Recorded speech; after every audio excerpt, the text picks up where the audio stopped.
भारत के ऑपरेशन सिंदूर से बौखलाकर पाकिस्तान की सेना ने 8 मई की रात भारत के उत्तरी और पश्चिमी क्षेत्रों में कई सैन्य ठिकानों पर ड्रोन और मिसाइल हमलों की कोशिश की थी, लेकिन भारत ने S-400 एयर डिफेंस सिस्टम के जरिए इन हमलों को नाकाम कर दिया।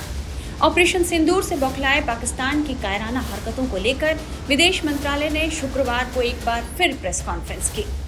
इस दौरान भारतीय सेना ने पाकिस्तान के नापाक चेहरे और इरादों का पर्दाफाश किया।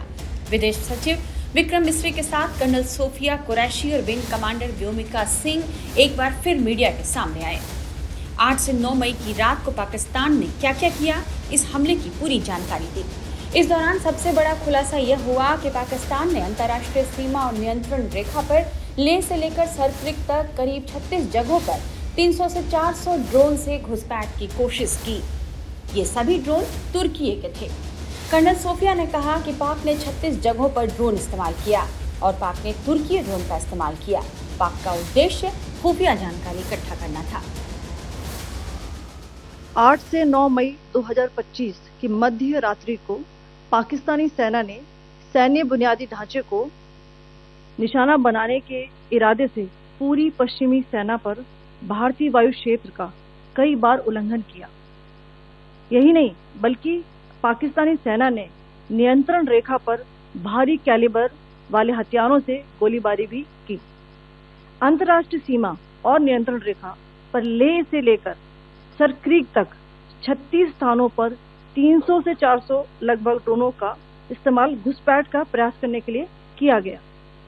भारतीय सशस्त्र बलों ने काइनेटिक व नॉन काइनेटिक साधनों का उपयोग करके इनमें से कई ड्रोन्स को मार गिराया। इतने बड़े पैमाने पर हवाई घुसपैठों का संभावित उद्देश्य वायु रक्षा प्रणालियों का परीक्षण करना और खुफिया जानकारी इकट्ठा करना था।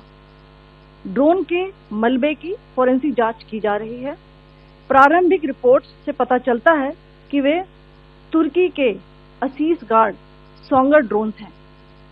इसके उपरांत रात में पाकिस्तान के एक सशस्त्र यूएवी ने भटिंडा सैन्य स्टेशन को निशाना बनाने की कोशिश भी की, जिसे पकड़ा गया और उसे निष्क्रिय कर दिया गया। पाकिस्तानी हमले के जवाब में पाकिस्तान में 4 हवाई रक्षा स्थलों पर सशस्त्र ड्रोन लॉन्च किए गए। इनमें से एक ड्रोन एडी रडार को नष्ट करने में सक्षम रहा। पाकिस्तान ने जम्मू कश्मीर के तंगधार, उरी, पुंछ, मेंढर, राजौरी, अखनूर और उधमपुर में भारी कैलिबर आर्टिलरी गन और सशस्त्र ड्रोन्स का उपयोग करके नियंत्रण रेखा के पार गोलीबारी भी की, जिसके परिणाम स्वरूप भारतीय सेना के कुछ जवान हताहत हुए और घायल हुए।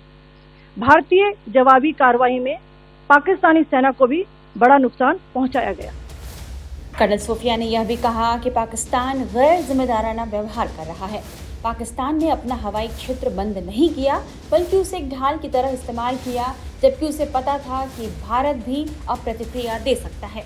विंग कमांडर व्योमिका सिंह ने एक एप्लीकेशन के डेटा के स्क्रीनशॉट की तस्वीर भी दिखाई, जिसमें ये साफ दिखाई दे रहा था कि भारत की ओर से हवाई क्षेत्र को तत्काल बंद कर दिया गया, जिससे भारतीय हवाई सीमा पूरी तरह खाली थी।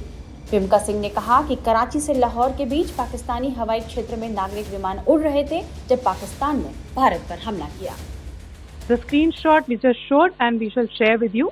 It shows the data of the application Flight Radar 24 during a high air defense alert situation in the Punjab sector. As you have seen, the airspace on the Indian side is absolutely devoid of civil air traffic due to our declared closure. However, there are civil airlines flying the air route between Karachi and Lahore. Amongst the other civil aircraft that you can see, we have highlighted an aircraft which is Airbus 320 of Flynas Aviation, which was originated from Dammam at 1750 hours and landed later at Lahore at 2110 hours in the night. वहीं विदेश सचिव विक्रम मिस्री ने कहा कि पाकिस्तान द्वारा बीती रात की गई यह भड़काऊ और तनाव बढ़ाने वाली कार्रवाइयां न केवल भारतीय सैन्य प्रतिष्ठानों पर केंद्रित थी, बल्कि भारतीय शहरों और नागरिक बुनियादी ढांचे को भी लक्ष्य बनाया गया। मिस्री ने बताया कि भारतीय सशस्त्र बलों ने इन हमलों का संतुलित, उपयुक्त और जिम्मेदार ढंग से जवाब दिया, जिससे स्थिति को और भड़कने से रोका गया। पाकिस्तानी सेना की कायरतापूर्ण गतिविधियों से आपको कर्नल कुरैशी और विंग कमांडर सिंह ने पहले ही अवगत करा दिया गया है। These provocative and escalatory actions that were taken by Pakistan last night were targeted at Indian cities and civilian infrastructure, in addition to some military targets.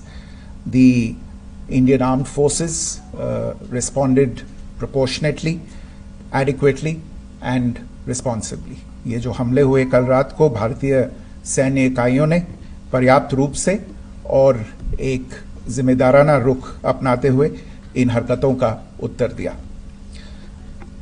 What I want to underline is that the official and blatantly farcical denial of these attacks that Pakistan carried out by the Pakistani state machinery is yet another example of their duplicity and the new depths that they are plumbing in their quest for disinformation. कह सकते हैं कि भारत को लेकर पाकिस्तान चाहे जितना झूठ फैलाए, भारतीय सेना और भारत सरकार पूरे सबूत के साथ उसे दुनिया के सामने बेनकाब करेगी और तुर्की जैसे देश जो खुलकर इस समय पाकिस्तान का साथ दे रहे हैं, उसकी भी कलई खुलेगी।